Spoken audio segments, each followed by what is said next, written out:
ମଧ୍ୟପ୍ରାଚ୍ୟରେ ଯୁଦ୍ଧର ବିଭୀଷିକା ଲାଗି ରହିଥିବା ଯୋଗୁଁ ଅନେକ କ୍ଷେତ୍ରରେ ଏହାର ପ୍ରଭାବ ପଡ଼ିଛି। ତେବେ ଯଦି ତେଲ କଥା କହିବା, ଅଶୋଧିତ ତୈଳ ଦର ମଧ୍ୟ ଆନ୍ତର୍ଜାତିକ ବଜାରରେ ବୃଦ୍ଧି ପାଇଛି। ତେବେ ଭାରତରେ ମଧ୍ୟ ଏହାର ପ୍ରଭାବ ଦେଖିବାକୁ ମିଳିଛି। ଯଦି ଯାତ୍ରୀ ଭଡ଼ା କଥା କୁହାଯାଏ, ତେବେ ପୂର୍ବରୁ ରାଜ୍ୟ ପରିବହନ ମନ୍ତ୍ରୀ ବିଭୂତି ଭୂଷଣ ଜେନା ବସ୍ ଭଡ଼ା ବଢ଼ିବା 2% ବଢ଼ିବା ନେଇ ପୂର୍ବରୁ ସୂଚନା ଦେଇଥିଲା ବେଳେ ଅସନ୍ତୁଷ୍ଟ ଅଛନ୍ତି ରାଜ୍ୟ ଘରୋଇ ବସ୍ ମାଲିକ ସଂଘ। ତେବେ ସିଧାସଳଖ ଆଲୋଚନା କରିବା, ଆମ ସହିତ ରାଜ୍ୟ ସାଧାରଣ ସମ୍ପାଦକ ଦେବେନ୍ଦ୍ର ସାହୁ ଯୋଡ଼ି ହୋଇଛନ୍ତି। ସାର୍, ପ୍ରଥମେ ମୁଁ ଆପଣଙ୍କୁ ସ୍ୱାଗତ କରୁଛି। ନମସ୍କାର। ବସ୍ ଭଡ଼ା ବୃଦ୍ଧି ପାଇଁ ରାଜ୍ୟ ସରକାର ବା ରାଜ୍ୟ ପରିବହନ ମନ୍ତ୍ରୀ ପୂର୍ବରୁ ସୂଚନା ଦେଇ ସାରିଛନ୍ତି 2% ବଢ଼ାଇବା ପାଇଁ। ତଥାପି ଆପଣ କାହିଁକି ଅସନ୍ତୁଷ୍ଟ ଅଛନ୍ତି? ନାଇଁ, ଆକ୍ଚୁଆଲି ପରିବହନ ମନ୍ତ୍ରୀ ବସ୍ ଭଡ଼ା ବଢ଼େଇ ନାହାନ୍ତି।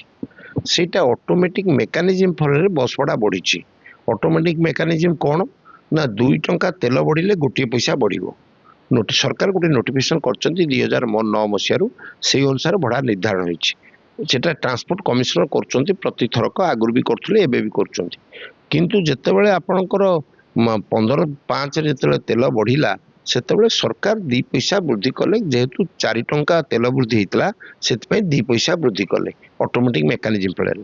ଏବଂ ତାପରେ ଯେତେବେଳେ ଆପଣ 25/5 ତେଲ ବୃଦ୍ଧି ହେଇଛି 4 ଟଙ୍କା, ଏପର୍ଯ୍ୟନ୍ତ ବସ୍ ଭଡ଼ା ବଢ଼ିନି। ତା ନିୟମ ହେଉଛି, ସେ ଗଭର୍ଣ୍ଣମେଣ୍ଟ ନୋଟିଫିକେସନ୍ ଲେଖା ହେଇଛି 12 ଘଣ୍ଟା ଭିତରେ ବସ୍ ଭଡ଼ା ବଢ଼ିବ।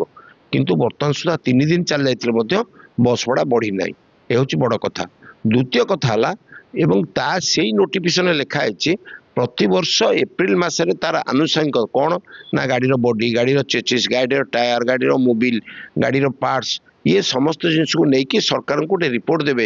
ଯଦି କମିଥିବ ବସ୍ ଭଡ଼ା କମେଇ ଦେବେ, ଯଦି ବଢ଼ିଥିବ ବଢ଼େଇ ଦେବେ। କିନ୍ତୁ ବର୍ତ୍ତମାନ ସୁଦ୍ଧା 2016 ମସିହାରୁ ସେ ରେକମେଣ୍ଡ ହେଇ ଗଭର୍ଣ୍ଣମେଣ୍ଟକୁ ଯାଇଥିଲେ ମଧ୍ୟ ହେଇନାହିଁ। 2020 ମସିହାରେ ରେକମେଣ୍ଡ ହେଇଥିଲା ଯେ ଏଇ ଜିନିଷ ବଢ଼ିଛି, ତାକୁ ବଢ଼ାଯାଉ, ସେତେବେଳେ ସରକାର ବଢ଼େଇଲେନି। 2025 ମସିହାରେ ମଧ୍ୟ ରେକମେଣ୍ଡ ହେଇଛି, ତାକୁ ବଢ଼େଇବାକୁ ସରକାର ବଢ଼େଇଲେନି। ନିଜେ ତ ସରକାର ତାଙ୍କର ନିଜ ନୋଟିଫିକେସନକୁ ମାନୁନାହାନ୍ତି। ଆମେ କ'ଣ କରିବୁ? ଆମେ ତ କହୁନୁ ଭଡ଼ା ବଢ଼ୁ ବୋଲି।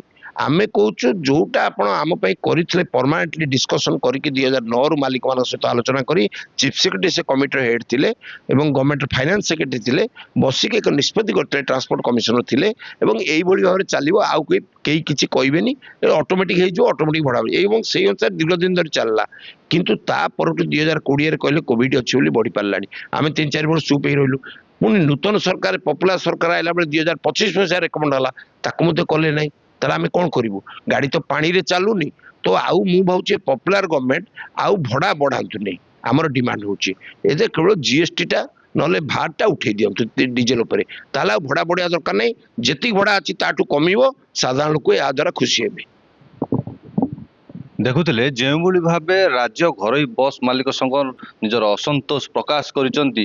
ତେବେ ପୂର୍ବରୁ ଆମେ ଦେଖିଥିଲେ କି ରାଜ୍ୟର ପ୍ରମୁଖ ବିରୋଧୀ ଦଳ ବିଜୁ ଜନତା ଦଳ ଯେଉଁଭଳି ଭାବେ ପ୍ରତିବାଦ କରିଥିଲା କି ଏଥିରେ ତେଲ ଉପରୁ ଭାଟ କଟାଯାଇ ତାକୁ GST ପରିସରଭୁକ୍ତ କରାଯାଉ, ବର୍ତ୍ତମାନ ରାଜ୍ୟ ଘରୋଇ ବସ୍ ମାଲିକ ସଂଘ ମଧ୍ୟ ସମାନ ଉକ୍ତି ବାଢ଼ିଛନ୍ତି।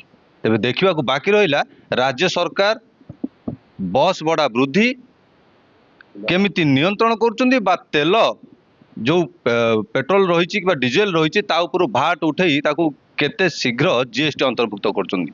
କଟକରୁ ଜୟଦେବ ପାଣିଙ୍କ ରିପୋର୍ଟ, ରିପୋର୍ଟର୍ସ ଟୁଡେ।